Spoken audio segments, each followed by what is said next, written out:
முருகா வெற்றிவேல் முருகா, வேலுண்டு வினையில்லை மயிலுண்டு பயமில்லை. என் அன்பு தங்கமே, உன்னுடைய துணையின் கனவில் நேற்று நீ சென்றாய். அப்பொழுது உன் துணை சற்று கண் கலங்கி விட்டார், அழுதே விட்டார்.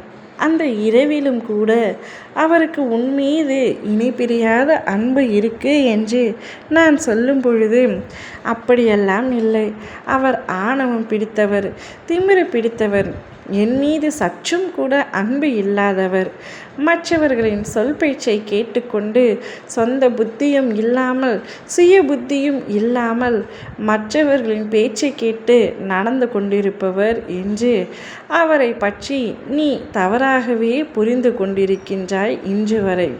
ஆனால் ஒன்றை சொல்லட்டுமா தங்கம், முன்பு போல் இப்பொழுது அவர் இல்லை என்பதே உண்மை. முன்பு எப்படி இருந்தாரோ அவருடைய குணங்கள் அனைத்தும் இப்பொழுது சற்று மாறிவிட்டது. அவருக்கு உண்மையாகவே உன் மீது அன்பு வந்துள்ளது தங்கமே.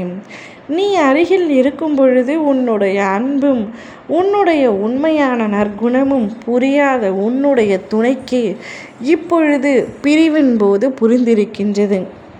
புரியாத பிரியம் பிரியும் போது புரியும் என்பது போல நீ அருகில் இருக்கும் பொழுது உன்னை ஒரு பொருளாக கூட மதிக்காத உன்னுடைய துணை இப்பொழுது உன் முகத்திற்கு முன்னால் எப்படி விழிப்பது என்று தெரியாமல் தவித்து கொண்டிருக்கின்றார். அவர் செய்த தவறை எண்ணியும் அவருக்கு அவர் மீதே கோபம் வந்துள்ளது. இப்பொழுது ஆளே மாறிவிட்டார் என்று நான் கூறினால் நீ நம்ப மாட்டாய். ஆனால் நிச்சயம் கூடிய விரைவில் உனக்கே உண்மை புரிய போகின்றது. அப்பொழுது நீயே என்னிடம் கூறுவாய், என் அப்பா சொன்னது உண்மைதான் போல, அவர் ஆளே மாறிவிட்டாரே என்று நீயே ஆச்சரியப்படுவாய். அப்படியான தினம் கூடிய விரைவில் வந்துவிடும்.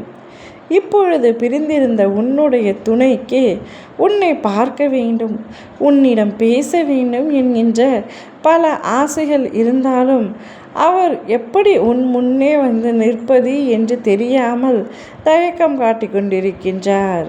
இத்தனை நாட்களாக மற்றவரின் பேச்சை மட்டுமே கேட்டு நடந்து கொண்ட உன்னுடைய துணை இனிமேல் அனைத்திலும் சொந்தமாக முடிவெடுக்கப் போகின்றார். கூடிய விரைவில் அவராகவே உன்னை தேடி வருவார். நேற்று இரவில் கனவில் நீயும் அவரும் ஒன்றாக இணைந்து என்னுடைய ஆலயத்திற்கு வருவது போல அவர் கனவு கண்டார். நேற்று இரவு கனவில் உன்னை பார்த்ததும் அவருக்கு எதுவுமே பேச முடியாமல் கண்களில் இருந்து அழுகையே வந்துவிட்டது. அந்த அளவிற்கு இப்பொழுது உன்னை பிரிந்து அவர் கஷ்டப்பட்டு கொண்டிருக்கின்றார். சேர வேண்டும் என்று அவர் நினைத்தாலும் விதி நினைக்காமல் விரட்டி கொண்டே இருக்கிறது என்று கலங்குகின்றார்.